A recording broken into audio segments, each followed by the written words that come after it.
तो अब बड़े बड़े नेता ना, बड़े कहीं नहीं है, कुछ भी नहीं है, वो जीरो आदमी थे, जीरो है, जीरो रहेंगे।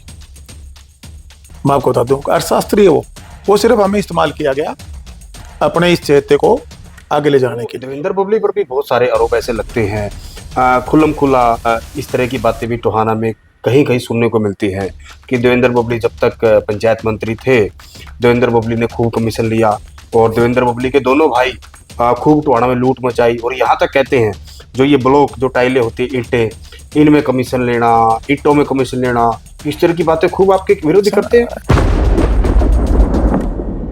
देवेंद्र बबली को ये अच्छे से पहले भी पता था कि जो सुभाष बराला है ये मनोहर लाल के बड़े नजदीक है, बड़े खास हैं। तो जो देवेंद्र बबली ने अपनी नजदीकियां बढ़ाई मनोहर लाल के साथ, तो सुभाष बराला को जिस तरीके से राज्यसभा भेजा गया, तो ये देवेंद्र बबली की ताकत थी या फिर सुभाष बराला का डर था? जितना ये लोग पूरे साल में अपने पालन पोषण के लिए इधर उधर ठगी ठोरी करके लाते हैं ना, उतने तो मैं दान में दे देता हूँ। साथियों, स्वागत है आपका। और गुड़गांव आना हुआ, साइबर सिटी गुड़गांव, और मेरे साथ जो शख्सियत बैठी है वैसे तो परिचय के मोहताज नहीं है, हरियाणा की राजनीति में जाना माना नाम, और खास तौर पर बयानों का अगर हम जिक्र करें तो समय समय पर जो भी बयानबाजी रही, और ये बयान का मैं क्यों कह रहा हूं कि अपने बयानों को लेकर बड़े मशहूर है। तो देवेंद्र सिंह बबली जी मेरे साथ हैं।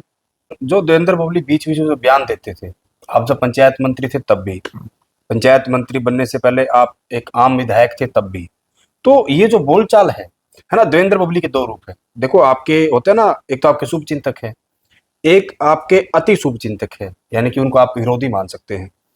एक तो कहते हैं भाई देवेंद्र बबली जो है ना वो राजनीति में परिपक्व नहीं है, देवेंद्र बबली को क्या बोलना है क्या नहीं, वो उसको बात करने का जो लहजा है देवेंद्र बबली का वो ठीक नहीं है, कहीं ना कहीं इस तरीके से उलझ जाता है, लोगों से कुछ भी बोल देता है अनाप शनाप, बिना कोई नफा नुकसान सोचे। देवेंद्र बबली के मुंह में जो आता है वो एक कहते हैं ना कि कुछ भी बक दिया, इस तरीके का है। एक जो धड़ा है वो ये कहता है भी देवेंद्र बबली जो है वो कहीं ना कहीं उसका मन जो है वो कहने की साफ है, जो देवेंद्र बबली के दिमाग में दिल में आता है वो बोल देता है, हालांकि ये नहीं सोचता कि ये बोलने का इम्पैक्ट जो है मुझे इसका लाभ मिलेगा या नुकसान होगा। तो ये जो चीजें हैं ये बचपन से है या फिर अभी आई है? देखिएगा, एक मेरा स्वभाव, जैसे कई पॉलिटिशियन आजकल राजनीति होगी एक व्यवसाय और लोगों में सूढ़पना आ गया, कोई विचारधारा कुछ नहीं है, सिर्फ राजनीति में हर आदमी की इच्छा हो रही है, संविधान ने राइट सबको दिया है कि मैं आऊं और यहाँ एक इन्वेस्टमेंट डालूं, शेयरों में इन्वेस्टमेंट होती है, फिर उसको कई आउटपुट कई गुना निकालूं। ये मानसिकता लगभग मैक्सिमम परसेंटेज लोगों की ये बन चुकी है, चाहे वो किसी भी पार्टी में आज स्थापित लोग हैं और चाहे वो नए पॉलिटिक्स में आने की किसी की इच्छा है, और वो हमारे देश के संविधान की सुंदरता की सबका अधिकार भी है। अब मैंने बताया कि मेरा कोई इंटरेस्ट राजनीति में नहीं था या कोई मैं राजनीति को व्यवसायीकरण के लिए नहीं गया था, वो तो परमात्मा के आशीर्वाद से मेरे पास सारी सुख सुविधाएं जो एक इंसानी जीवन में चाहिए मालिक ने मेरी मेहनत से मुझे दे रखी हैं, चाहे आर्थिक तौर से हो, पारिवारिक तौर से हो, सामाजिक तौर से हो। लेकिन जब राजनीति में आए तो व्यवस्था परिवर्तन का मेरे अंदर एक सोच थी और मैंने स्पष्टता की राजनीति और सच्चाई की राजनीति का एक प्रण लिया था जिस पर मैं आज भी अटल हूँ। जब मैं एज ए मंत्री काम कर रहा था तब जो डेवलपमेंट में के लिए गांव के अंदर, आज देखिए 66 से लेके गांव के अंदर गली नाली चौपाल से अलावा कोई बात नहीं की गई जी। मेरे से पहले एक पूरा खाका तैयार किया गया, उससे पहले भी भारतीय जनता पार्टी की सरकार थी, उसमें मिनिस्टर भी इनके थे, स्पष्ट भूमि सरकार थी। अब मैं उस पर कोई टिप्पणी नहीं करूंगा किसी पर भी, लेकिन वो जो इम्प्लीमेंटेशन थी वो सोच पिछली सरकारों को भी रही होगी, इस सरकार ने भी आके इसका खाका तैयार किया, लेकिन वो धरातल पे नहीं जा रहे थे। जब मुझे जिम्मेवारी मिली उस टाइम मैं कैबिनेट में आया तो मेरी उस टाइम के मुखिया से हमारी डिस्कशन हुई कि इन चीज़ों को इम्प्लीमेंट करना है। मैं ये नहीं कहूँगा कि मेरा सुझाव उसमें मेरी इन्वॉल्वमेंट नहीं हुई होगी, लेकिन जो मैं सुझाव उनको देना चाहता था वो सुझाव 100% सीएमओ की तरफ से नहीं इन्वॉल्व हुए, उसकी इम्प्लीमेंटेशन हुई। हम जो चीज़ हम जो टेंडरिंग पे जाना चाहते थे उसमें हमारे पास बैकअप नहीं था। मैं एक नोटिंग बनाकर लेकर गया था, जी ये समस्याएं हैं और ये समस्याओं को सबसे पहले दूर करो, फिर आप इनको इम्प्लीमेंटेशन की तरफ ले जाना। दूसरा मैंने 2-3 सुझाव दिए। यानी कि मैं समझना चाह रहा हूँ, देवेंद्र बबली ने ई टेंडरिंग को उस वक्त सही नहीं माना कि पहले हमें एक रास्ता बनाना चाहिए फिर उसको लेकर आओ। उसमें क्या था, एक तो बस मैन पावर नहीं थी हमारे पास। तो अब अगर आप देखेंगे जिस टाइम मैं मंत्री बना हूँ, सबसे पहली अगर कोई भर्तियां चाहे कैरन के थ्रू टेम्परेरी हमने जेई देने की बात हो 500 के आसपास वो मेरे डिपार्टमेंट में हमने लगवाए। डिपार्टमेंट के थ्रू एक प्रोसेस जो था उन्होंने अडॉप्ट किया। जी। चाहे एक भर्ती हुई हमारे एसडीओ की वो ही है, चाहे पोस्टें बढ़ाने की बात हो डिपार्टमेंट में, चाहे संसाधन जिसके अंदर देखिए ना हमारे ब्लॉक लेवल पे गाड़ियां थी, ना उनके पास कंप्यूटर लैपटॉप या सिस्टम ऑफिसों में जो एक सेटअप होना चाहिए। जब हम उसमें जा रहे हैं टेक्नोलॉजी को, तो टेक्नोलॉजी संसाधन ही वहां नहीं थे, तो इम्प्लीमेंटेशन तो जरूर हो जाएगी। फिर दूसरा, हमारी जो 6200 कुछ पंचायतें थी, हमारी बड़ी पंचायतें लगभग 2-2.5 हजार के आसपास है, करीबन 4000 के आसपास पंचायतें छोटी हैं, जैसे 1000, 1200, 1500। उसमें जो हमारा स्टेट और सेंट्रल फाइनेंस कमीशन का जो फंड है, जिसमें टाइट एंड टाइट भी है, वो बहुत कम अमाउंट है। मेरा एक सुझाव था कि आप इनको जाओ, ये पैसा आता है इसके एक अमाउंट जो भी 5, 7, 10 लाख तक, उसको आप कोटेशन बेस कर दीजिए। उसके बाद जो बड़ी गांव की चाहे ऑन सोर्स इनकम हो या आपका गांव के अंदर डेवलपमेंट ये जो फंड जाता है हमारा सेंट्रल स्टेट का, वो फंड हो, उसकी एक सीमा बनाइए। जो भी आपने 25, 30, 50 लाख बनानी है, या उसका कोई 50, पहले जैसे 25% था, फिर बाद में 50 किया।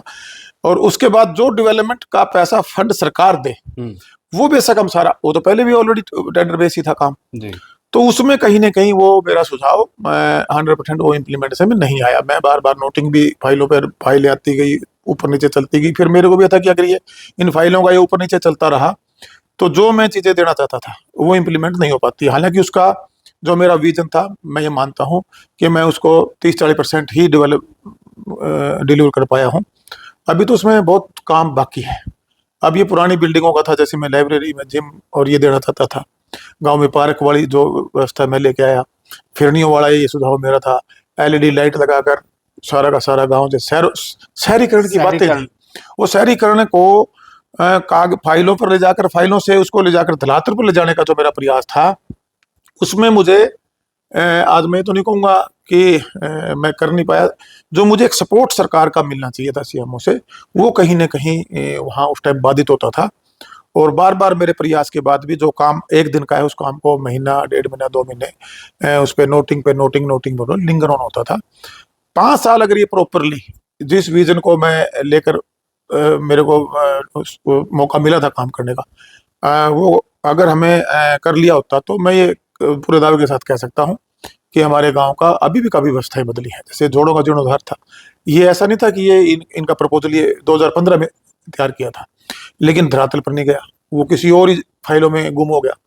फिर उसके अंदर दूसरी तरीके की चीजें घुस गई। फिर उसके साथ 2-3 अटैच, पहले इरिगेशन था, फिर हमारा सॉरी इसमें ये काडा अथॉरिटी अलग, काडा नहीं सॉरी पौंड अथॉरिटी अलग से बनाई गई कि उसका एक बार वो जो लीकेज थी उसमें ज्यादा, उसको ब्रेक किया जाए, पैसा वेस्ट ना हो, पैसा डेवलपमेंट के लगे। तो ऐसी बहुत सी चीजें थी जो चंडीगढ़ से लेके नीचे गांव तक पहुंचने में जो पैसा पहले नेताओं के द्वारा कहा जाता था, वो सच्चाई थी। देश के प्रधानमंत्री ने, पूर्व प्रधानमंत्री ने बोला था, और उसने बिल्कुल सच बोला था कि पैसा ऊपर से हम डेवलपमेंट के लिए भेजते हैं, लेकिन वो चलता चलता लीकेज होता कम हो जाता है। बिल्कुल ही 15 या 25 पैसे जो बोला था, वहां इतना नहीं पहुंच पाता। ये बिल्कुल फैक्ट्स था। उसी को हमने रोक के हमने कहा था कि ऊपर से हम 1 रुपया भेजें, वो गांव के हमारे अकाउंट्स तक 1 रुपया जाए, और वो 1 रुपया फिर डेवलपमेंट पे लगे, और समयबद्ध तरीके से लगे और क्वालिटी के साथ लगे। तो ये बहुत सी ऐसी चीजें थी जो एक लड़ाई में लड़ रहा था, वो प्रदेश के हित की लड़ाई है। मेरे गांव को कैसे आगे बढ़ाना, वो लड़ाई थी। मेरे लोगों को जो सुख सुविधाएं इस देश के संविधान ने उनको दिया है, वो लड़ाई बबली लड़ रहा था। और जो आप मेरी ये बातें मैं बोलते हो कि मैं बोल देता हूँ, मैं कोई गलत बात नहीं बोलता। अगर कहीं मैं, कई बार मेरे को ये कहा गया कि आप अफसरों के साथ मेरा व्यवहार, सही अफसर, अच्छे अफसर बहुत हैं, और उन्हीं अफसरों की बदौलत में ये चीजें डिलीवर कर पाया हूँ। आज आप अगर पंचायत डिपार्टमेंट में जाकर हमारे अधिकारियों से बात करेंगे, मैं इक्का दुक्का की तो बात तो नहीं कहूंगा, 99 या 95% आपको वो खुद बता देंगे कि बबली के समय में इस मात्र 2 साल के पीरियड में एक डिपार्टमेंट को कितनी ताकत मिली है, हमारे इंजीनियरिंग को कितनी ताकत मिली है, जो हमारा बीडीओ लेवल पे जो एडमिनिस्ट्रेशन देखता है, उस विंग को हमने कितनी ताकत देने का काम किया है। अधिकारियों का जो सरकार के अंदर उनके जो अधिकार थे, उनको कितना सुरक्षित करने का, हमारे अधिकारी कर्मचारी को उनका कितना हमने सुरक्षित करने का काम किया है। इधर हमने डिपार्टमेंट में अधिकारियों की भी लड़ाई लड़ी, और उधर हमने जनता के लिए गांव के डेवलपमेंट की भी लड़ाई लड़ी। और जब चीजें ज्यादा बिखरी होती हैं, उनको समेटने में या बहुत ज्यादा डिस्टर्ब होती है, तो कहीं ना कहीं आपको सख्ती करनी पड़ती है। और वो सख्ती मैंने अपने हित के लिए नहीं की थी। वो सख्ती अगर थी तो मेरा गांव कैसे सुधरे, मेरा गांव में शहरीकरण की जो सिर्फ भाषणों में बात करते थे, वो शहरीकरण वाला जो एक मैं कहूँगा कि वो शहर की जो सुविधाएं वो उस गांव तक कैसे जाए और उनका हक उनको कैसे मिले, वो लड़ाई बबली ने अपने लोगों के गांव के लोगों के लिए लड़ी है और उसका रिजल्ट आया है। तो ये भी एक सवाल है कि एक विधायक जो है वो जीत कर आता है चाबी के निशान पर, और ठीक है वो 2-2.5 साल का वो दौर, लेकिन उसके बाद जब मंत्री बनते हो, मनोहर लाल आपके उस वक्त के मुखिया, सरकार का मुखिया क्योंकि मुख्यमंत्री, इतना नजदीक देवेंद्र पब्लिक कैसे पहुंच गए इतने कम समय में? जेजेपी के विधायक तो आपसे अलग 9 और थे। देखिए दो बातें हैं, एक तो चाबी का निशान की बात कर रहे हो, ये सारे इंडिपेंडेंट विधायक थे, इन्होंने इंडिपेंडेंट भी जीतना था। वो उस टाइम में जो 10 महीने पहले जननायक जनता पार्टी का गठन हुआ, जो भी इनकी परिवारी विवाद थे आपस में, वो किस चीज की लड़ाई थी मैं तो उस पर कोई टिप्पणी करना नहीं चाहूंगा, कोई मैं उस पर चर्चा भी नहीं चाहूंगा। लेकिन इन्होंने जब हमें कांग्रेस में काम कर रहे थे, लास्ट में जो भी पार्टी के उस टाइम की जो परिस्थितियां थी हमें कंसिडर नहीं किया गया था, लेकिन जनता की भावना थी, जन भावना के अगर अनुरूप आप काम नहीं करोगे जनता उसका जवाब दे देती है, मेरे केस में भी दिया। तो इन्होंने इकट्ठा करके जननायक तो सिंपल सिर्फ साथ लगा था, हम विधायक बने, विधायक बन के और सरकार में हिस्सेदारी आई तो जो हक टोहाना को पहले दिन से मिलना चाहिए था, एक तो उसको 2 साल 2.5 साल डिले किया गया, और उसके बाद जब मिला तो सरकार में देखिए जब भी आप किसी पद पे होते हो, मैं कैबिनेट मंत्री था, मैं सहयोगी था उस टाइम माननीय मुख्यमंत्री जी के साथ, तो मेरी जिम्मेवारी प्रदेश के प्रति भी खड़ी होगी, क्योंकि एक सहयोगी के रूप में उन्होंने एक डिपार्टमेंट की जिम्मेवारी मुझे दी हुई थी। उस डिपार्टमेंट को मैं कैसे बेटर करूं और उस डिपार्टमेंट के माध्यम से मैं गांव को कैसे आगे बढ़ाऊं, मैंने अपना काम किया था। और जब आप एक कुलीग के नाते काम करते हो तो जब आपका काम करने की निष्ठा लोगों के लिए थी तो उनको भी ये समझ में था कि आदमी का अपने तो इंटरेस्ट है नहीं जी। जनता के लिए लड़ रहा है, प्रदेश के लिए लड़ रहा है, जनता को प्रदेश के गांव को डेवलपमेंट देना चाहता है। तो स्वाभाविक सी बात है जब आप अच्छाई और सच्चाई के साथ काम करोगे तो जो आदमी आपको शायद लाइक ना भी करता हो और सही आदमी होगा तो लाइक करेगा। तो जो ये मेरी लायकता ही थी कि मैं अपने पचड़ों में नहीं पड़ा, या मैं अपने स्वार्थ के लिए राजनीति में नहीं गया, न मैं राजनीति में सत्ता सुख के लिए गया था। मेरा तो पसीना जिस दिन मैं शुरू हुआ था 2007-8 से लेके एक्टिव, जब हम सोशल हुए 2009 के पास और राजनीतिक तौर पर भी एक्टिव हुए 2010-11 में, तब से लेके आज तक का समय देख लीजिए, जो भी एक्टिव राजनीति के 12-14 साल या सोशल वर्किंग के 17-18 साल में, 15-17 साल में, तो उसमें बबली जनता के लिए ही लड़ रहा है, जनता की भलाई के ही कार्य कर रहा है, चाहे एक संगठन के रूप में सोशल वर्कर के में जिम्मेवारी मैंने मेरे परिवार से मिली है और हमारे साथ अब तो संगठन भी खड़ा है, और सारे संगठन के हमारे साथियों की बात करूं, या एक पॉलिटिकल के नाते आदमी के नाते, जैसे वहाँ विधायक और फिर सरकार में मंत्री और विधायक के रूप में हारने के बाद भी या जीतने के बाद भी हमने जनता की लड़ाई लड़ी और जनता की लड़ाई लड़ेंगे। और एक जो मेरा सपना था मेरे टोहाना गाय का, जो मैंने पूरे हल्के का मैं DPR कहूँ मैंने बनाया था अपने दिमाग में, एक मेरा खाका फिट हुआ था मेरे दिमाग के कंप्यूटर में, जो फीड था कि मेरा हल्का अलग हल्का दिखे और ये अकेला टोहाना ही हल्का ना हो, ये 90 के 90 कैसे हो। शुरुआत आपको के पास जितनी आपकी कैपेसिटी आप उतनी काम कर सकते हो। जब मैं विधायक था मेरी कैपेसिटी एक क्षेत्र की थी, जब मैं एज ए मिनिस्टर मंत्री बने तो पूरे प्रदेश के लिए। अब अकेला टोहाना में ठीक है कि मेरा पूरा गांव, मेरा पूरा हल्का, मेरे हल्का के जो परिवार, मेरे हल्का वासी, मेरे हल्के का वोटर सब एक साथ मेरे साथ खड़े हैं, आज भी खड़े हैं। उनको भी ये समझ में आया कि ये राजनीति में व्यवस्था परिवर्तन कर रहा है। आज व्यापारी से मंथलियां नहीं ली जाती, कोई भी रहा, सबने इनको शोषण किया व्यापारी का। आज व्यापारी बिल्कुल खुले दिल से अपना व्यापार कर रहे हैं। आज हमारे जो बहन बेटियां थी, पहले जो हालात मेरे से पहले वालों को देख ली क्या किए थे, चंडीगढ़ के केस भूले नहीं है लोग, बहन बेटियों की उनकी परवरिश कैसी, उनके बच्चों की, सबको ही पता है। इन पर मैं चर्चा करके टाइम खराब नहीं करना चाहूंगा। वहां जो गुंडागर्दी थी, पूरा उसका एक जो अलीबाबा और 40 चोर का उसका गैंग था, तो वहां सारे दफ्तरों में बुरा हाल मचा रखा था। और उससे पहले वालों का वो ऐसे ही थे कि सुन थे, लोगों को भिड़ाना, लड़ाना और सिर्फ वोट हासिल करके और फिर सत्ता का आनंद लेना। उससे पहले वाले कब्जादारी थे। अगर मैं टोहानी क्षेत्र की बात करूं, आपको 50 से 60 आदमी ऐसे मिलेंगे जो खुद के दुख से दुखी हैं। वो बेचारे खुद के दुख से दुखी हैं, चाहे पारिवारिक तौर से हों, चाहे महत्वाकांक्षाएं इतनी ज्यादा बड़ी बना लेते हैं जिनके वो कहीं दूर दूर तक भी लायकता में नहीं खड़े होते। तो इस टाइप का आदमी फ्रस्ट्रेशन में मिलेगा। उसके अलावा आप आम नागरिक से, चाहे वो मेरे वोटर के रूप में मेरा उसने मेरे को वोट देने का काम किया हो चाहे ना देने का काम किया हो, लेकिन जो कार्यशैली हमारी रही है उस पर एक जगह सवाल जरूर उठ जाता है, गुस्सा करते हैं, भाई गुस्सा किसके लिए किया। मैंने 2-4 बार मैं शहरों में गया, मेरे शुभ चिंतक मेरे पास है, भाई बस गुस्सा कम करो। मैं ये गुस्सा करने के बावजूद ही मैं इतने डिलीवर कर चुका हूँ कामों को।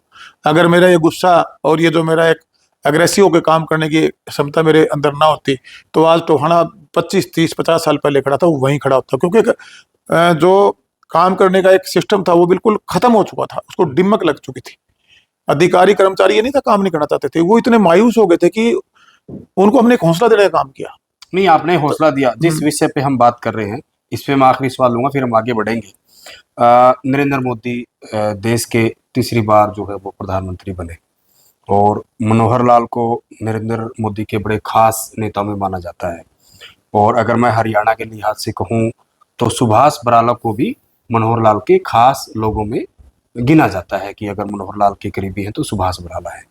सुभाष बराला जिस तरीके से उनको राज्यसभा भेजा गया और जिस तरीके से देवेंद्र बबली को ये अच्छे से पहले भी पता था कि जो सुभाष बराला है ये मनोहर लाल के बड़े नज़दीक है, बड़े खास है, तो जो देवेंद्र बबली ने अपनी नज़दीकियां बढ़ाई मनोहर लाल के साथ, तो सुभाष बराला को जिस तरीके से राज्यसभा भेजा गया, तो ये देवेंद्र बबली की ताकत थी या फिर सुभाष बराला का डर था? मैंने उसको कैसे देखे, किस रूप में देखे? डरो भगवान से। मैं आपको बताऊं, हमेशा भगवान से डर के चलो, जीवन में झुक के चलो, भगवान से डर के चलो और इंसान की इज्जत करो। ये हमारे पूर्वजों ने हमें सिखाया है। आप जिस आदमी का बार बार नाम लेना, इस पर ज्यादा चर्चा करके टाइम वेस्ट नहीं करना चाहिए, क्योंकि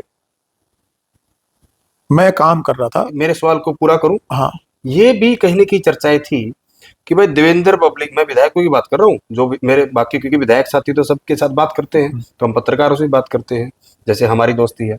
तो एक चीज ये भी थी और आप भी उससे शायद इनकार नहीं करेंगे, एक चीज ये क्लियर होगी थी भाई देवेंद्र बबली जो अगला चुनाव वो बीजेपी से लड़ेंगे और उसकी वजह ये थी भाई मनोहर लाल के बड़े खास, ये गुड बुक में आगे हैं।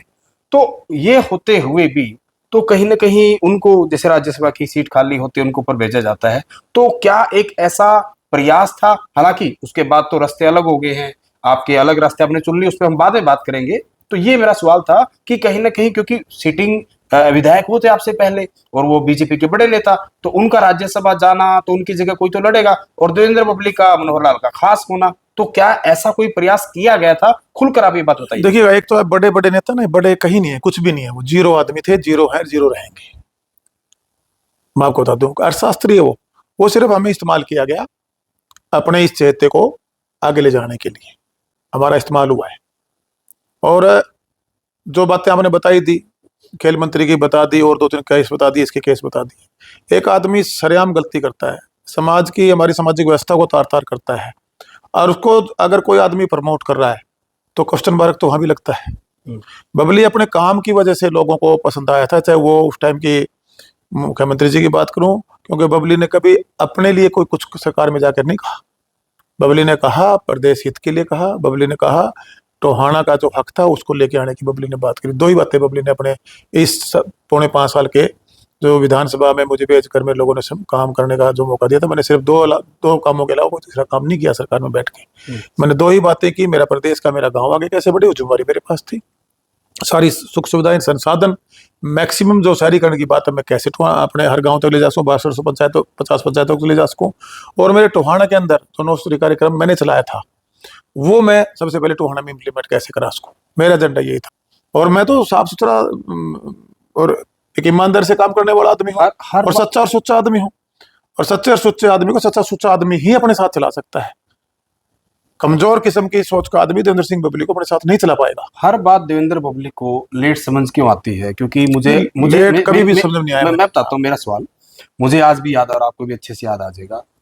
आपके इस गुड़गांव वाले घर में हम करीब 3.5-4 साल पहले भी बैठे थे और यहाँ पे मैंने आपका इंटरव्यू किया था, और उस वक्त आप एक विधायक थे, मंत्री नहीं बने थे। तब भी आपने कहा था कि हमारा प्रयोग किया गया, हमारा इस्तेमाल किया गया है, हमारी जो ताकत थी उसको कहने के लिए जाके ऊपर एक सौदा कर लिया गया। अभी फिर आप ये बात कह रहे हो कि कहीं ना कहीं हमारा एक यूज किया गया, इस्तेमाल किया गया। तो मतलब मनोहर लाल खट्टर, मतलब आपका जो जेजेपी के विधायक थे ना, जब गठबंधन अलग हो गया कि भाई ठीक है, हम भी कयास लगा रहे थे कि हो सकता है जेजेपी के जो विधायक हैं वो मर्ज हो सकते हैं या फिर पार्टी ये जा सकती है, उसमें आपको हो सकता है आपके जेजेपी विधायक दल का नेता देवेंद्र बबली को चुन लिया जाए, यानी कि इस तरह की बहुत सारी चीजें थी। तो क्या ये खेल था ना? कोई परसेप्शन थी लोगों की, ऐसा कोई खेल नहीं था, कोई इस पर कोई चर्चा नहीं थी, कोई खेल नहीं था। कोई आश्वासन बीजेपी की तरफ से आपको दिया गया था? नहीं, कोई आश्वासन नहीं। हमने गठबंधन में सरकार बनाई, उस टाइम की परिस्थितियां बनी, वरना तो 2024 की लड़ाई के लिए अब तो इकट्ठा हुए थे, जो दुष्यंत जी से पहली बार बात हुई थी 2024 में। मैंने ही कहा था उनको, माजी ये जो इतने बड़े बड़े नारे लगा रहे हैं, सीटें छुट्टे नहीं आ रही हैं।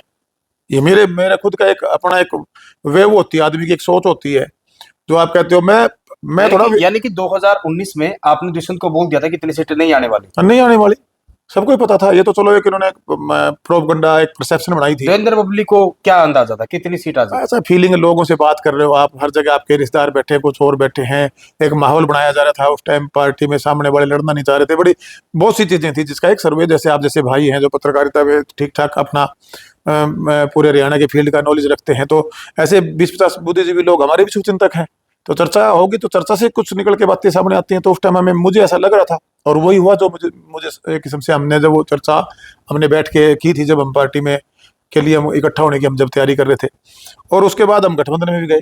गठबंधन में जो हमें एक मिनिमम प्रोग्राम के तहत जो हमारे से कमिटमेंट हुआ था उस टाइम में, एजेंडा तो ये था ना कि सत्ता के अंदर हिस्सेदारी या सत्ता ले आनी। अब हम अपनी लेके आ पाए तो हमारी हिस्सेदारी होगी थी, हिस्सेदारी हुई तो उससे हम 100% नहीं तो कुछ 20-40% तो काम करा पाए ना, या हम सड़कों में घूमते रहते। जब हमें सत्ता में हिस्सेदारी मिल रही है, चुनाव किस लिए लड़ता हूं मैं? विधायक बना तो सत्ता में आऊं, सरकार में आऊं, सरकार बनाऊं, यही है ना। जहां भी हूं मैं खड़ा, उस टाइम में अगर जनता पार्टी के साथ खड़ा तो हमारी कोशिश थी हमारी सरकार बढ़े, लेकिन लोगों ने 10 ही सीट दी, और वो 10 भी वो थे जो अपने आप में इंडिपेंडेंट जीतने के सब अपने वो रखते थे, सबके अंदर इतनी ताकत थी कि लोगों की पसंद थे। अगर वो लगभग लगभग सारे इंडिपेंडेंट लड़ते तो मुझे लगता है लगभग लगभग इंडिपेंडेंट भी उनमें से 80%, 90% लोग जीतते। लेकिन वो सबको लगा कि एक पार्टी का भी थी और उसमें उम्मीदें भी थी, तो उस टाइम का फैसला वो भी कोई गलत नहीं था। उसके बाद वो नहीं संभाल पाया, तो उस लीडर की कहीं ना कहीं मैं कहूँगा कोई ना कोई खामियां कमियां रही होंगी, जो हम सबको एडजस्ट करके नहीं चल पाया। अब सरकार से जब हम हटे, जब आप सरकार में काम करते हो, गठबंधन में आए हो, और उस टाइम भारतीय जनता पार्टी के साथ या उस टाइम मनोहर लाल जी के साथ जो हमने काम किया, तो जब आप एक टेबल पे बैठ के आप काम करोगे तो ऑटोमेटिक बात है, स्वाभाविक सी बात है कि एक नजदीकियां बढ़ती हैं। नजदीकियां बढ़ती हैं तो उसके अंदर अच्छी बुरी सारी चर्चाएं होती हैं। चर्चाओं के बाद उन्होंने किस ढंग से, क्योंकि उसको पता था ये फेल है, ये फेल आदमी है, और ऑप्शन तो राजनीति में हर आदमी ढूंढता है। कौन फेल आदमी है? जो मेरे सामने आ रहे होते फेल ही तो था वो, तभी तो उसको कभी वहां कोठे दे, उसको 2-2 चेयरमैन दे, उसको फिर अच्छा, दलाली आप करने दोबारा के वही लिए, फिर चले गए? हाँ वहां चले गए, तो चले तो फेल ही था ना, उसी को उसने कहीं ना कहीं कवर करना था। और चर्चाएं तो सारी चली थी, अकेले मेरे से थोड़ी चली थी, बहुत से लोगों से चली होंगी। अकेले कोई जननायक जनता पार्टी के, थोड़ी अदर पार्टियों में आपस में चलती रहती है चर्चाएं। तो अपने जो राजनीतिक सिस्टम है, चाहे कोई चुनाव लड़ा विधायक है किसी पार्टी में, पार्टियां का विधायक बदलते नहीं है क्या? पुराना उठा के देख लीजिए सिस्टम, तो बदलती रही है पार्टियां। तो आज इस पार्टी से विधायक लड़ा है, अब आज कांग्रेस में उठा के देख लिए कितने कहाँ के विधायक, आज बीजेपी में देख लिए कितने बीजेपी के खुद के हैं, आज जनता जनता पार्टी में जो पड़े थे वो कहाँ से आए थे। ये तो चलता रहता है, चलता रहता है, एक चक्कर है राजनीति का। चक्कर। ठीक है बबली भाई, आपने कॉमन मिनिमम प्रोग्राम का जिक्र किया अभी, और हरियाणा के लोगों ने ये नाम तो बार बार सुना, हम पत्रकारों ने सुना, लेकिन ईमानदारी से आप एक बात बताना। आपने कहा भी चलो हम प्रदेश का विकास के लिए ही एक विधायक बनता आदमी, उसके बाद सरकार में आए, नहीं तो बाहर बैठे रहते। तो ठीक है, वो आपने ऐसी एक पॉजिटिव सोच सोची, लेकिन जो कॉमन मिनिमम प्रोग्राम जो तय हुआ, जिस आधार पर बीजेपी और जेजेपी का गठबंधन हुआ, समझौता हुआ, तो ठीक उसमें ये एजेंडे थे, वो अलग विषय है। लेकिन मैं जो एक जिम्मेदारी बंटवारे की बात कहूँ, तो उसमें ऐसा कुछ था कि 4 मंत्री जो है जेजेपी से रहेंगे, 3 या 4, और इतने सारे चेयरमैन जो आपको दिए जाएंगे। क्योंकि देवेंद्र बबली तो वो इंसान है जिसपे ये भी कहा गया कि जो 2 साल लेट ही सही, कि इसने तो अपना जो मंत्री पद है वो बड़ी, यानी कि खुद की जद्दोजहद से या फिर पकड़ मजबूत करके लिया है। अगर मैं अनूप धानक को ना गिनूं, और तो ऐसा कोई विधायक ही नहीं था जो मंत्री पद तक पहुंच पाए, क्योंकि दुष्यंत के पास बहुत सारे महकमे थे, उनका बार बार क्या जिक्र करना, रामकुमार गौतम कहते रहते हैं। तो इतने सारे महकमे दुष्यंत ने खुद ले लिए, डिप्टी सीएम बन गए, और राज्य मंत्री के तौर पे कुछ एक महकमे अनूप धानक को दे दिए। उसके बाद तो 2-2.5 साल मामला ऐसे ही चलता रहा। यानी कि बात शायद 4 मंत्रियों की हुई थी क्या, कि 4 मंत्री आपके बनाना, ऐसा कुछ? देखिएगा, पहली 2-3 मीटिंगों में इन्होंने हमें अपने लूप में लिया था, उसके बाद ये खुद अपने फैसला, जब तक हमने विधायक दल का नेता नहीं चुना। क्योंकि मैं एक छोटी सी बात और कह दूं, बीजेपी ने कहा था कि जेजेपी के हिस्से ये है, आप इसको बांटो।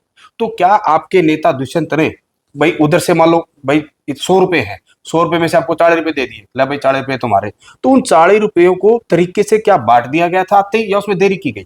नहीं, वो दरअसल प्रॉब्लम वहीं आई जब सब चुन के आए तो उस टाइम इधर उधर से सब जगह से फोन आएंगे, सरकार हंग आ गई थी, वहां जरूर थी, तो बहुत से तो सबसे पहली मीटिंग है मेरी हुई थी, बाकी विधायक तो बाद में आए थे दुष्यंत के साथ। दुष्यंत जी के साथ। तो हम बैठे वहाँ और वो सारी बातें डिस्कशन हुई, जाना चाहिए नहीं जाना चाहिए, मैं भी सहमत था भी जाना चाहिए।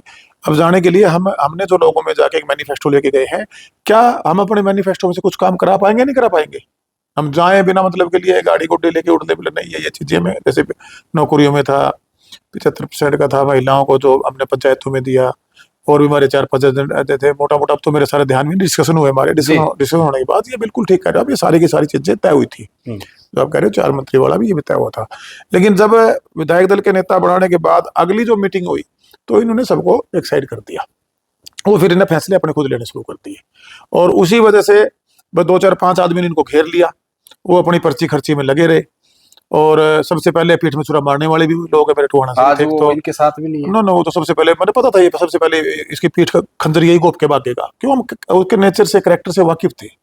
तो हम तो फिर भी जुड़े रहने वाले लोग थे, हम तो इस बुरे वक्त में भी साथ खड़े रह जाते, लेकिन उन्होंने नजदीक ही नहीं लगने दिया किसी को। और सिर्फ हमारी कमी एक हो सकती है कि हम जनहित की बात करते थे, प्रदेश हित की बात करते थे और सच बात करते थे, ये कसूर मेरा जरूर था, बाकी मेरा कोई कसूर नहीं था। और इसका ये जो चीजें ने डिले की, लिंगर ऑन की, वही एक कारण था कि जो आज ये खामियाजा उनको भुगतना पड़ा। अगर पहले दिन से वो इन सबको जिम्मेवारियां देके पार्टी को मजबूत करने के लिए भी इनको जो एज ए संगठन में इनको काम करवाना था, या विधायक के नाते अपने अपने कंस्टिट्यूंसी में काम करना था, वो काम वो नहीं करवा पाए, और उसी का ये खामियाजा नुकसान उनको रिजल्ट उठाना आया पड़ा। है होने के लोग। देवेंद्र भाई, अगर कोई नेता अच्छा काम करता है तो उसको समर्थन भी मिलता है, और अगर गलत करे तो कहीं ना कहीं उसका विरोध भी होता है। बार बार जिस तरीके से आप जिन लोगों का नाम लेकर या बिना नाम लिए कहीं ना कहीं आरोप लगा रहे हैं, तो देवेंद्र बबली पर भी बहुत सारे आरोप ऐसे लगते हैं। खुल्लम खुला इस तरह की बातें भी टोहाना में कहीं कहीं सुनने को मिलती है कि देवेंद्र बबली जब तक पंचायत मंत्री थे, देवेंद्र बबली ने खूब कमीशन लिया, और देवेंद्र बबली के दोनों भाई खूब टोहाना में लूट मचाई, और यहाँ तक कहते हैं जो ये ब्लॉक जो टाइलें होती ईंटें, इनमें कमीशन लेना, ईंटों में कमीशन लेना, इस तरह की बातें खूब आपके विरोधी करते हैं। ऐसा है ना, कौन विरोधी करता है? कोई एक दो जिसके गलत जगह कोई फोड़ा हो रहा हो, उसका तो मेरे पे कोई इलाज नहीं। शरीर में कई जगह गलत जगह पे फोड़ा हो जाता है, और उसका तो इलाज डॉक्टर पे भी नहीं होता। ऐसे लोगों का जो खुद मेरे पे क्यों उनका किसी का जिक्र, मेरा लेवल नहीं है ऐसे लोगों का। बबली पाक साफ और ईमानदार आदमी है, 1 रुपए बोने के बबली जितने के ये इनके घर चलते हैं ना इन सबके, इतने तो बबली दान करता है, जितना इनकी पूरे साल की कमाइयां हैं जो इस तरह की तो टिप्पणीबाजी करते हैं, मतलब एक इतना तो बबली दान करता है। मतलब आप एक अभिनेता की तरह राजनीति करते हैं। हाँ बिल्कुल, इतना तो मैं दान करता हूँ, जितना ये लोग पूरे साल में अपने पालन पोषण के लिए इधर उधर ठगी ठोरी करके लाते हैं ना, उतने तो मैं दान में दे देता हूँ। जब बबली का ये लेवल नहीं है कि बबली इस तरह के काम करे। बबली बहुत बड़े लेवल, बहुत अच्छे से अपने सिस्टम को चलाने के लिए परमात्मा ने मुझे सक्सेस कामयाब किया हुआ है। जब आप स्कूल कॉलेज में थे तो फिल्में देखते थे? फिल्मों का मुझे शौक ही बहुत है, बचपन से देखता हूँ। कोई अच्छी फिल्म का नाम बताओ। जो सारी अच्छी थी। चलो कोई एक्टर का नाम बता दीजिए। एक्टर, अभिनेता। अभिनेता तो देखो हमारे टाइम में तो धर्मेंद्र था। अच्छा। हाँ, उसके बाद उनके बच्चे भी अच्छे कामयाब हुए हैं, सारे अच्छे हैं। अमिताभ बच्चन जी हैं, और भी बहुत से एक्टर हैं। अब तो नए नए बहुत इनके कई तो नाम भी मैं नहीं जानता, और मैं कई बार फिल्म देख लेता हूँ, फिल्म का नाम भी नहीं पता होता। जैसे बाहुबली फिल्म है, उस फिल्म को देखिए, उसमें हीरो के अंदाज देखिए, फैसले कैसे कैसे लेता है, ऐसे ही फैसले लेने चाहिए। अगर गलत है तो फिर हाथ नहीं। जब आप स्कूल पढ़ते थे, कहाँ टोहाना या फतेहाबाद, कहाँ स्कूलिंग हुई आपकी? मेरे तो टोहाना, मेरे ग्रैंड मदर थे। 5वीं की शिक्षा बिडाईगढ़ गांव में मेरा 5वीं तक का स्कूल था, 8वीं ढांगरा की, 10वीं मैंने हाई स्कूल टोहाना से की, फिर कॉलेज मैंने। जब जाते थे फिल्म देखने उस टाइम तो थे हमारे टोहाना में 1-2 थिएटर। हाँ, कभी कभार जब आपके दोस्त जो है शरारत करते थे क्या? कंट्रोल बहुत था, ऐसे नहीं। क्योंकि कभी अगर देखने भी होती थी तो परमिशन नहीं होती थी घर से, परिवार से, क्योंकि नहीं वो फादर उस टाइम कंट्रोल में थे। हम सारा का सारा से कंट्रोल रहा शुरू से, डिसिप्लिन। बंक नहीं मारते थे ना? बंक नहीं कभी मारने दिया गया, बताना पड़ता था। अगर 5 मिनट भी डिले है, अगर रास्ते में उस टाइम साइकिल से आते थे, स्कूलों से साइकिल दिए हुए थे, साइकिलों से हम आना जाना होता था डांगरा से। जैसे फिर हाई स्कूल में गए, कॉलेज में जाने के बाद कभी कभार मोटरसाइकिल मिल जाता था, या बस का आस्था। अच्छा, मतलब मोटरसाइकिल की शुरुआत यानी कि पहला व्हीकल जिंदगी कॉलेज का साइकिल के बाद। कॉलेज में मिला था। अच्छा, हाँ, उस टाइम मिल कौन जाता सी बाइक थी? था। यजदी। यजदी, यानी कि वो बोल्ट की तरह पुराना जो यजदी। यजदी होता था। अच्छा, तो खूब भगाते थे। हाँ, वो शौक होता था भाई। नंबर याद है? बाइक का नंबर याद है? बाइक का नंबर याद नहीं है अभी। गाड़ी, पहली गाड़ी? गाड़ी जैन थी, जीप थी वैसे तो, महिंद्रा की जीप। घर में जब मेरा जन्म हुआ उस टाइम कार थी और एक जीप होती थी। काफी पहले से ही समर्थ परिवार था, संसाधन थे घर में। देवेंद्र बबली जब खुद के पैरों पे खड़े हो गए, यानी कि बिजनेस में कामयाब हो गए, या कामयाब होने की राह पर चल रहे थे, तो देवेंद्र बबली ने खुद की कमाई से या फिर खुद की मर्जी से कौन सी गाड़ी ली पहली? मैंने मैंने जैन ली थी पहली गाड़ी।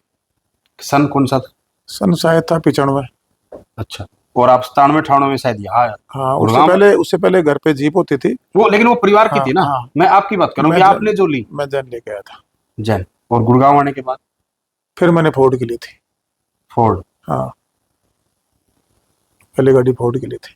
क्योंकि मैं आपके अभी घर देख रहा था, बड़ी बड़ी गाड़ियां, तो गाड़ियों का मतलब, क्योंकि मैं इसलिए पूछा, शौक है आपको? हाँ हाँ, बिल्कुल। जब आप परमात्मा कोई लायकता देता है तो अपने अपने संसाधनों को अपने परिवार के लिए, अपने लिए यूज करना चाहिए, मेरा मानना है।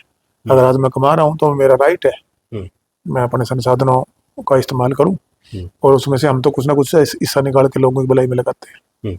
तो खेलों में कोई रुचि थी आपकी? हाँ, बिल्कुल खेलते थे। हमारा वॉलीबॉल तो बिल्कुल ही, गांव में भी हमारा जो 4-5 महीने परमानेंट था बिजाई के पास गेहूं का। जब हमारा सीजन आता था, जब ये आते सितंबर अक्टूबर नवंबर दिसंबर जनवरी फरवरी तक 4-5 महीने परमानेंट पूरा गांव के हम जो जितने भी बच्चे होते थे उस टाइम गांव में खेलते थे। कॉलेज में पार्टिसिपेट में करता था।